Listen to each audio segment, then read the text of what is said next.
नमस्कार चतुर्भाऊ, एवढा उदास का आहेस? नमस्कार अभिमन्यूजी. काय सांगू, मला वाटलं काही आणि झालं काही. काय झालं? सर्व काही ठीक आहे ना? मक्याचा बाजारभाव आणि माझ्या शेताची चमक पाहून असं वाटलं की यावेळी मी मुलाला इंग्रजी माध्यमाच्या शाळेत पाठवेन आणि माझ्या सायकलचे मोटरसायकलमध्ये रूपांतर करेन. अहो, मग काय झालं? प्रतिकूल परिस्थितीत रोप खाली पडलं. खराब हवामानही सहन करू शकलं नाही आणि मला यावर्षी कमी उत्पादन मिळालं.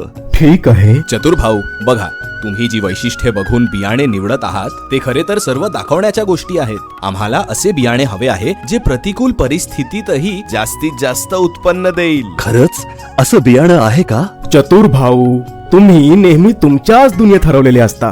जरा बाहेर या आणि आमच्याकडेही बघा. आम्ही पायोनियर हायब्रिड मक्का बियाणे P3302 लावले आहे. बरं, त्यात काय विशेष आहे? अरे, तुला माहित नाही?